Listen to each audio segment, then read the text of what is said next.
You wake up in the morning, prepare your coffee, check the notifications on your phone, and head out for another day of work. There's something comforting about this routine, isn't there? A sense that the world will continue spinning exactly as it did yesterday, as it did last month, as it has for the past few years. You make plans for the next decade. Imagine where you'll be in 5 years. Set professional goals. Perhaps dream about that promotion or that business you've always wanted to start. But what if I told you that all of this, all this comfortable predictability that you project into the future, is a dangerous illusion? What if the fundamental rules of the game we call modern life are about to change so radically that the world you know today will be unrecognizable in less than a decade? I'm not talking about gradual and predictable changes.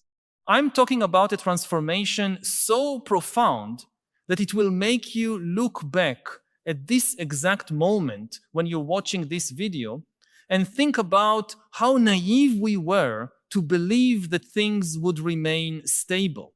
Yuval Noah Harari, one of the most influential thinkers of our time, doesn't just predict this transformation. He points to a specific year, a dividing line in human history, after which nothing will ever be the same. And the most frightening part? That year isn't in some distant, nebulous future. It's right there, closer than you imagine, near enough that many of us will witness this rupture while still in our prime, building careers and planning futures that could simply become obsolete overnight. To understand the magnitude of what's coming, we first need to grasp a fundamental pattern in human history that Harari has explored throughout his entire body of work. Humanity has always lived under the illusion of stability in the moments immediately preceding its greatest transformations. The hunter-gatherers who lived 15,000 years ago couldn't imagine that the agricultural revolution was about to change everything they knew about how humans organized themselves and survived. Medieval peasants couldn't conceive that the Industrial Revolution would radically transform not just how we work, but what it means to be an individual with economic value.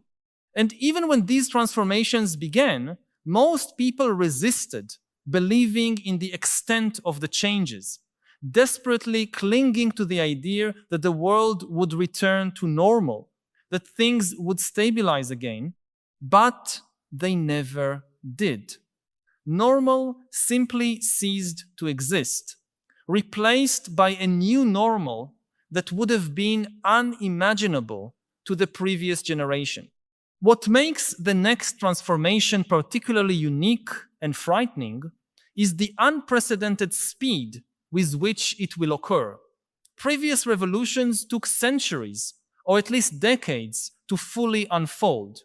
The revolution that's approaching, driven by artificial intelligence and biotechnology, could reshape all of human civilization in a matter of years, not generations.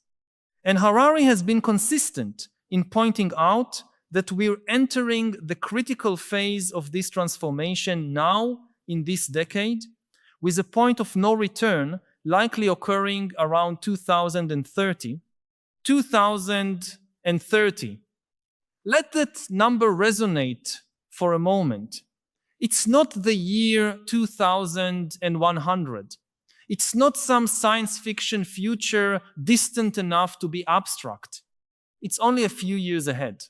If you're 30 today, you'll only be 36. If you're 40, you'll be 46.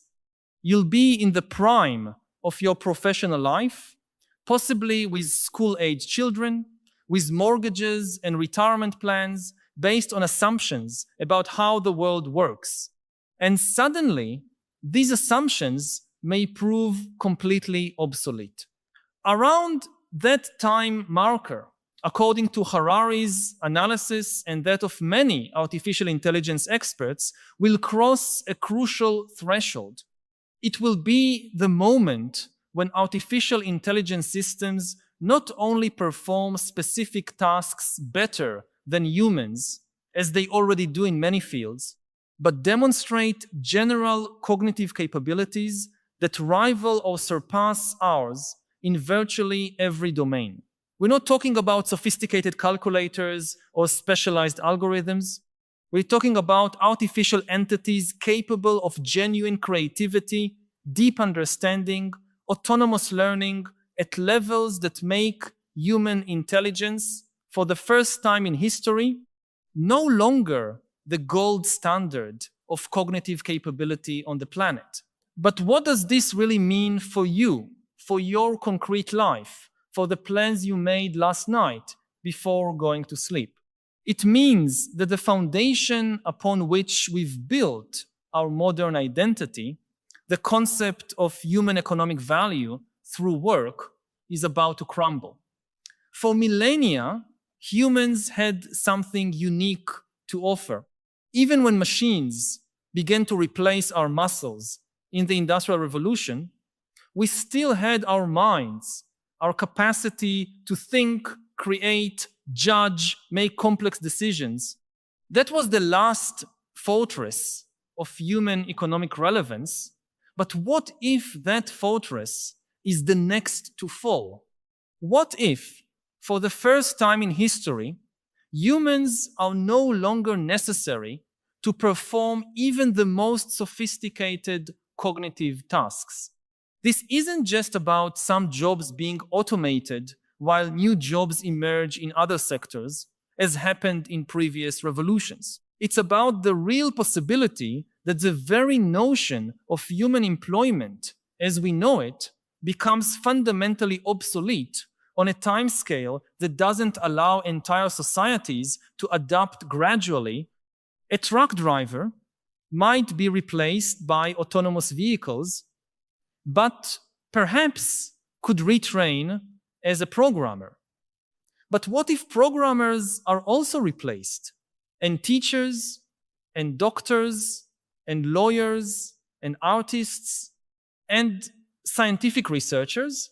At some point in this cascade of replacements, there's nowhere left for most people to migrate to, because artificial intelligence simply becomes better than us at virtually everything that has measurable economic value. I want to pause for a moment to ask you directly, you who are watching, when you think about your professional future, your career plans, how you imagine yourself 10 years from now, do you really consider the possibility that all of this could become irrelevant?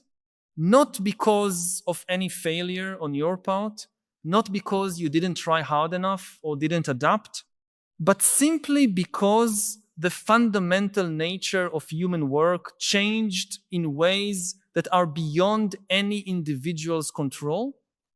I know it can be terrifying to think about this. We often keep these deep anxieties to ourselves, perhaps even avoid confronting them directly, because they seem too big, too abstract, or because admitting these concerns makes us feel pessimistic or defeatist. But these concerns are absolutely valid and shared by millions of people who are beginning to feel that something fundamental is changing, even if they can't articulate exactly what. If this theme resonates with you, if you've been feeling this anxiety about the future of work and your place in it, share in the comments. It can be as direct as writing which aspect of this transformation worries or intrigues you most. Perhaps it's the idea that your specific profession might not exist in 10 years. Perhaps it's the deeper question of how we'll find meaning and purpose when work is no longer the central axis of our lives. Your voice and your concerns can help others who are facing the same questions feel less isolated in this anxiety. And by naming these fears together, perhaps we can begin to think collectively about how to navigate them. Harari argues that this economic transformation is just one layer of a much deeper and more disturbing change. What's really at stake isn't just the future of employment, but the future of human relevance itself. Throughout our entire history, humans have been the main actors, the protagonists of the story. All the great narratives, all religions, all political ideologies, all social structures were built around the implicit premise that humans are special, unique, indispensable. But what if that premise turns out to be just another useful illusion we tell ourselves? Artificial intelligence doesn't just challenge our economic relevance. It challenges our fundamental understanding of what it means to be human. If a machine can create more beautiful art, more moving music, more profound literature than any human ever created, what remains of the argument that creativity is exclusively human? If an artificial intelligence can demonstrate more consistent and effective empathy than most humans, make wiser ethical decisions, offer more insightful advice, where does our supposed moral and emotional superiority lie? These aren't abstract questions of academic philosophy. They're practical existential dilemmas that we'll begin to face on a massive scale very soon. And there's another, even more unsettling dimension to this transformation. Harari suggests that around 2030, we won't just be dealing with external artificial intelligences that replace human functions. We'll be beginning to see a convergence between biology and technology that could divide humanity itself into fundamentally different castes. Biotechnology and genetic engineering are advancing in parallel with artificial intelligence, and the intersection of these technologies promises to create possibilities that sound like science fiction but are rapidly becoming actual engineering. Imagine an elite that can pay for cognitive enhancements, radical life extension, direct brain-computer interfaces that expand human intelligence through integration with AI. Meanwhile, the majority of humanity might become economically irrelevant, surpassed both by pure artificial intelligences and by enhanced humans who've transcended traditional biological limitations. For the first time in history, inequalities between humans might not just be of wealth or power, but of fundamental biological capabilities. We'll no longer be talking about people who have more or fewer resources, but about people who are, in a very literal sense, biologically superior or inferior. The ethical implications of this are almost impossible to fully comprehend, but the path in this direction is already being forged now in this decade. The year 2030 represents, in Harari's analysis, the approximate point when these multiple transformations converge in a critical way. It's when artificial intelligence will likely achieve general cognitive capabilities equivalent to or superior to humans. It's when the first generation of significantly enhanced humans, biologically and technologically, may begin to emerge in sufficient numbers to create a distinct class. It's when traditional economic structures based on human labor will begin to collapse in sectors critical enough to force fundamental social reorganizations. It's when governments can no longer postpone crucial decisions about how to deal with mass technological unemployment, how to regulate human enhancements, how to maintain social order when the basic premises of industrial society are dissolving. It's the moment when humanity will have to confront, no longer as futuristic speculation, but as present and immediate reality, the question of who and what will be when the technology we created surpasses us. But there's a profound and disturbing irony in this narrative of radical transformation. Harari observes that despite the magnitude of these imminent changes, most people continue living as if nothing extraordinary is about to happen. We continue planning our lives according to 20th century patterns. We prepare our children for careers that might not exist when they reach adulthood. We invest in traditional education based on curricula developed for an industrial world that's disappearing. Our political institutions still operate with the logic of sovereign nation states in an age where the most powerful forces, the technology corporations that are shaping our future, completely transcend national borders. There is a colossal mismatch between the speed of technological change and the speed of social and political change. Technology advances exponentially, doubling its capabilities at ever shorter intervals. But human institutions, our governance structures, our educational systems, our cultural understandings evolve linearly, incrementally, resisting radical change. This gap between technological transformation and social adaptation is rapidly widening, and around 2030, according to Harari, will reach a point where this gap becomes unsustainable, forcing disruptive and potentially chaotic adjustments. Consider the educational system as an example. Right now, in 2026, we're still educating children primarily to memorize information and develop specific skills. But in a world where artificial intelligence has instant access to all accumulated human knowledge and can acquire new skills faster than any human, what's the point of an education based on knowledge accumulation?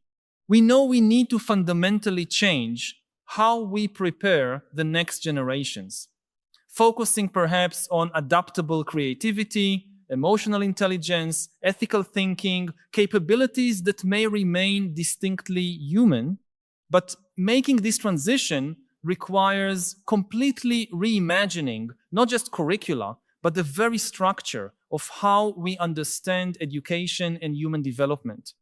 And this kind of institutional transformation typically takes decades to implement, decades that we simply don't have before reality forces much more abrupt and disorganized changes. The same pattern repeats in virtually every sphere of society. We know the world is changing radically, but our institutional responses remain trapped in old patterns, and the time to implement orderly changes is running out fast. Harari also points to a crucial psychological dimension of this transformation that's often overlooked. It's not just that the external world is changing, it's that our own internal experience of being human is being reshaped in ways we've barely begun to understand. Consider how technology has already altered fundamental aspects of how we experience reality. Our attention has been fragmented into ever smaller pieces by interfaces designed to maximize engagement. Our social life has been mediated by algorithms that decide who we see, what we see, how we connect. Our emotions are increasingly modulated by content streams, optimized to provoke specific reactions. And this is just the beginning. The next generations of technology promise even deeper integration between mind and machine. Direct neural interfaces may soon allow thoughts and emotions to be monitored, recorded, potentially even externally modulated. The line between what is authentically you, your genuine thoughts and feelings, and what is technological influence or even construction may become increasingly blurred. In the near future, you might no longer know for certain whether a thought you're having, an emotion you're feeling, a desire you're experiencing arose organically from within you or was subtly induced by technological systems with which you're constantly interfaced. The very notion of an autonomous and coherent self, a fundamental premise of almost all Western philosophy and psychology, may prove to be just another convenient illusion that doesn't survive scrutiny in the technological age. This brings us to one of Harari's most provocative observations about what differentiates this coming transformation from all previous revolutions. In past historical transformations, no matter how disruptive, humans remained essentially human. The agricultural revolution changed how we lived, but didn't change our fundamental biology or cognition. The Industrial Revolution changed how we worked and organized ourselves, but again, humans remained biologically unchanged.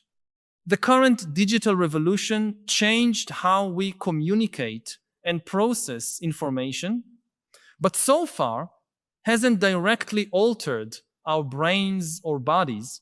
The next phase, which gains critical momentum around 2030, is different because for the first time in history, the very nature of what it means to be human is at stake.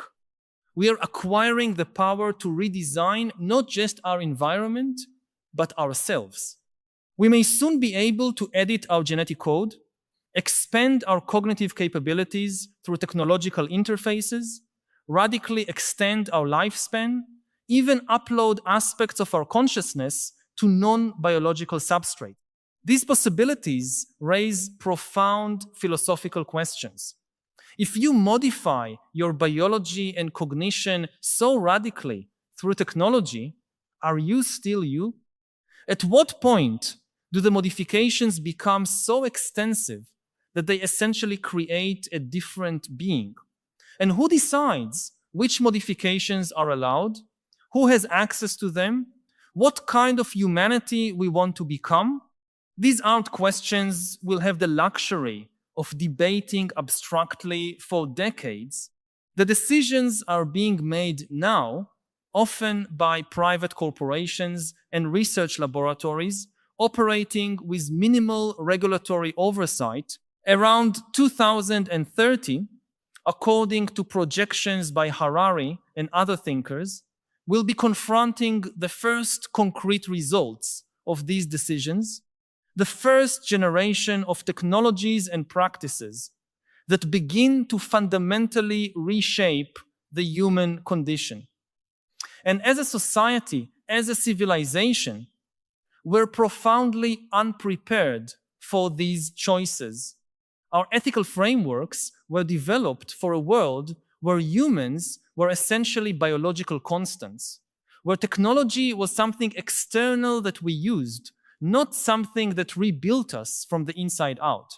Our political institutions were designed to regulate activities within geographic territories, not to govern transformations that completely transcend borders and can reshape the very nature of their citizens.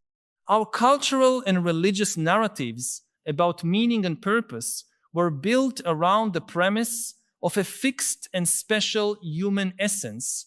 All these structures are rapidly becoming inadequate, and the deadline for developing new structures is running out.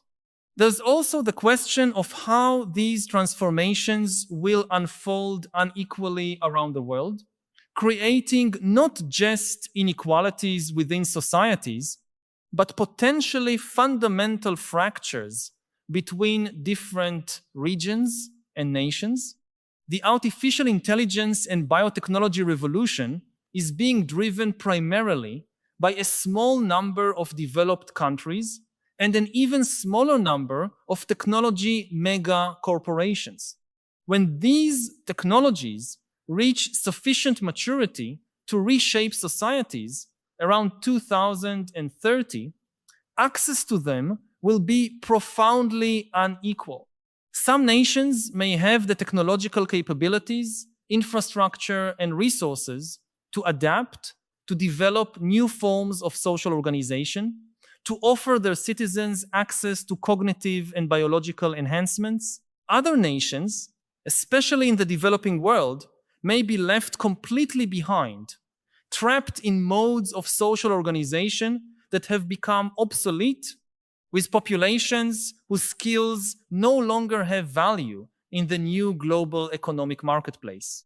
This could create global divisions on an unprecedented scale, not just in terms of wealth, but of fundamental capabilities and even rights to what it means to be considered fully human.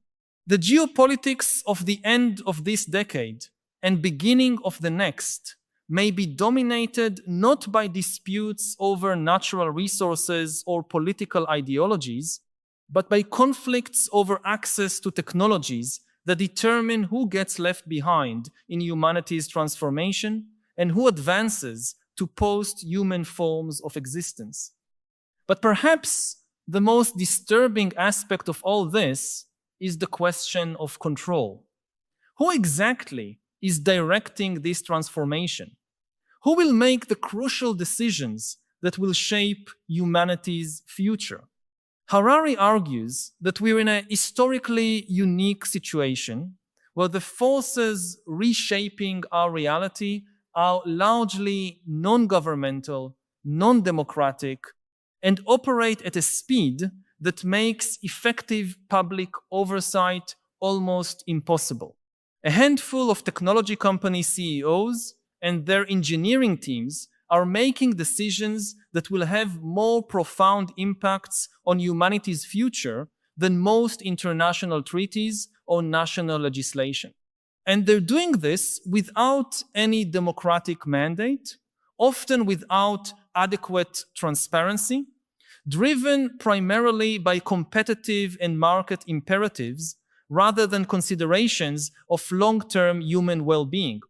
Governments, in turn, are largely playing catch-up, trying to understand technologies that evolve faster than regulatory processes can be implemented, often captured by corporate interests or simply overwhelmed by the complexity of the systems they're supposed to be overseeing. Around 2030, this governance gap may have widened to a crisis point where we have technologies with fundamental transformative power operating essentially without meaningful control, while the institutions that should represent humanity's collective will remain largely irrelevant to the most important decisions being made.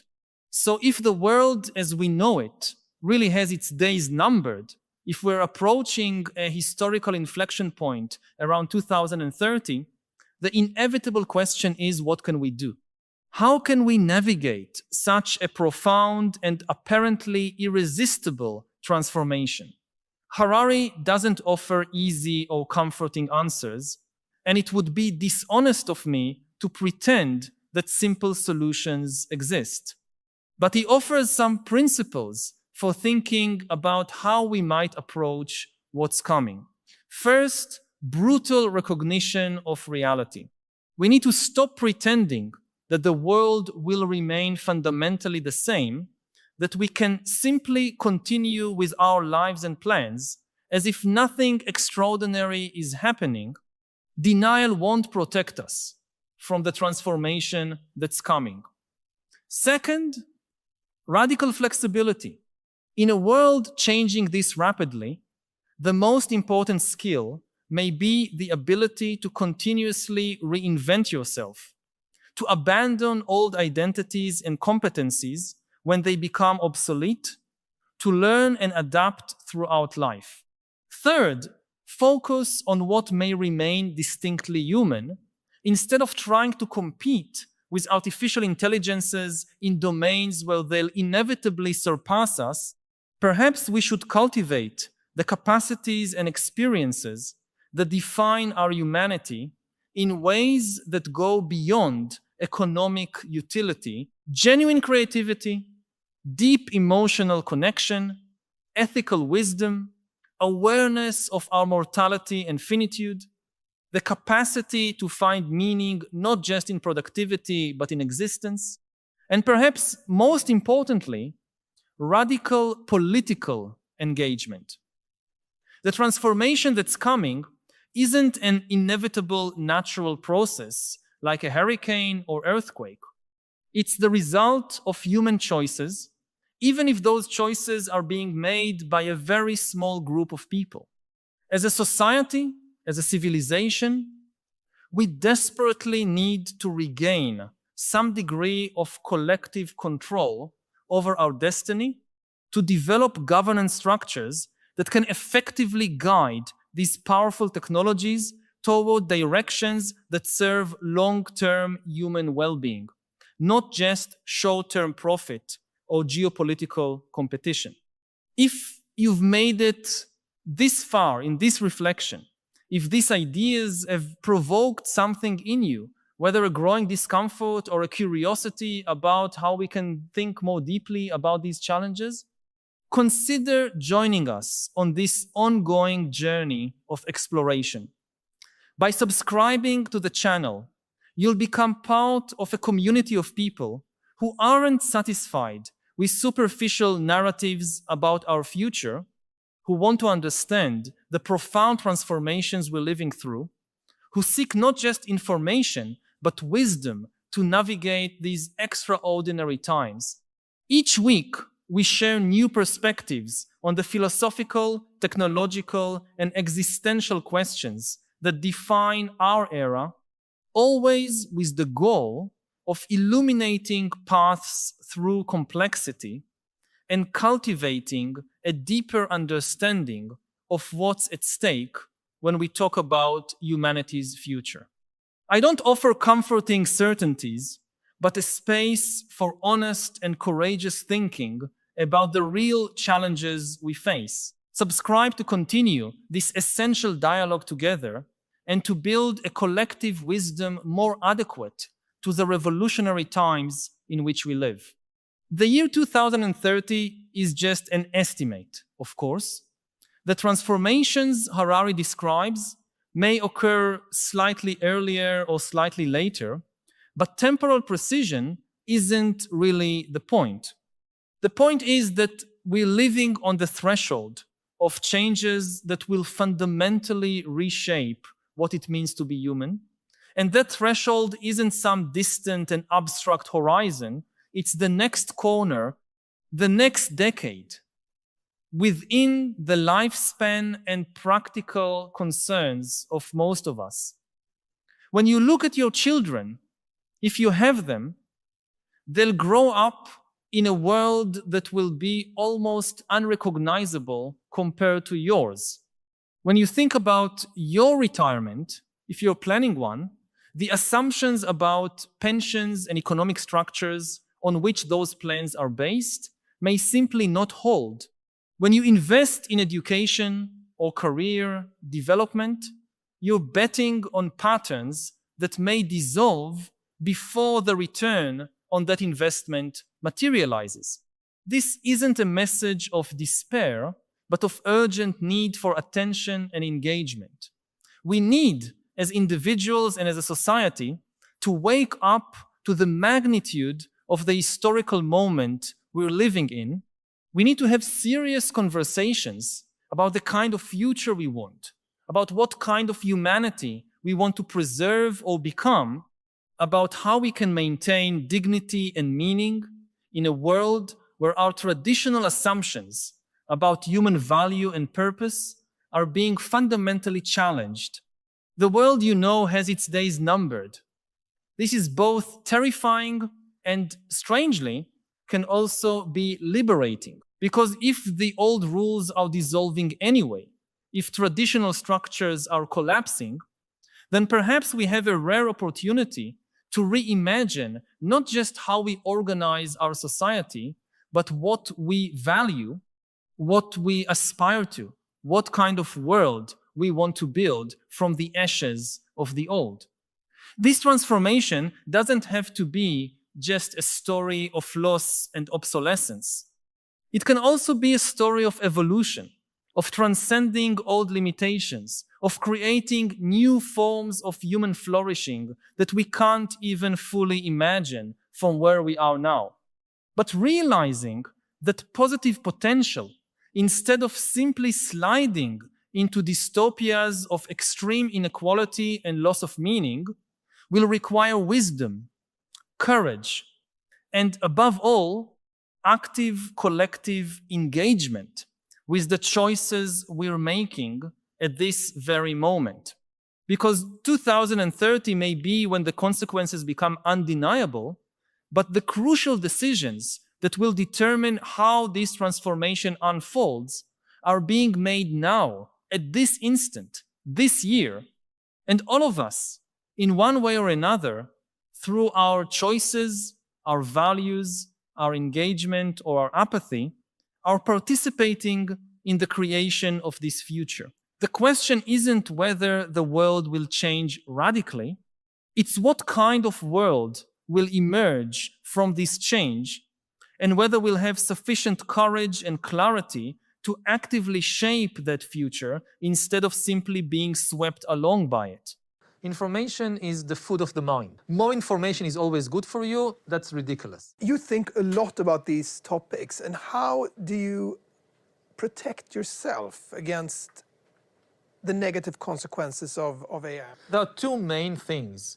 One is to get to know my own mind as well as I can.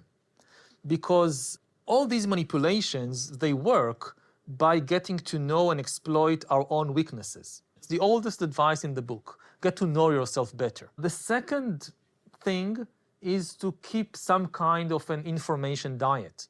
Lots of people have a food diet. They are very mindful of what they eat, which is important. You know, you don't want to eat too much. It's not good for you. You don't want to eat junk food. It's not good for you. It's the same with information. Information is the food of the mind. The idea that more information is always good for you, that's ridiculous. It's like thinking that more food is always good for you. Not true. And similarly, you have to be very mindful what kind of information you're putting into your mind. If you feed your mind constantly with outrage and anger and fear, you'll get a sick mind. So you have to be very careful. Also very important, like with food, you need time to digest. Time when you don't take in more information. That's it for now, and now I need to digest. What I try to do in all my works is help people understand themselves, help people understand reality better. It's a very delicate job because people usually rush to judge reality and to judge history, to judge the past and the present. We want to know who are the good guys and who are the bad guys, whether things are good or bad. When we rush to judge things, we don't have time to understand them.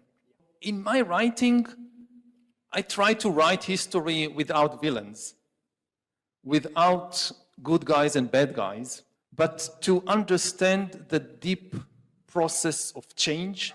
And I sometimes think about history maybe as a kind of collective therapy. How can humanity flourish in the era of AI? The answer is simple. Together, humans can control AI. But if we fight one another, AI will control us. Therefore, we should build more trust between humans before we develop truly super intelligent AI agents. Unfortunately, at present, we are doing exactly the opposite. All over the world, trust between humans is collapsing. The crisis of trust results from a big misunderstanding. Too many countries think that to be strong means to trust no one and to be completely separated from the others. But complete separation is impossible. Indeed, in nature, complete separation is death. Think about the human body as an example. Every minute, we breathe in and out, in and out. Every breath we take is a small gesture of trust in what is outside us. We take air from the outside into our lungs, into our body, and later give it back to the universe. This trusting in and out movement is the rhythm of life. If we distrust everything outside us and therefore stop this in and out movement, we die.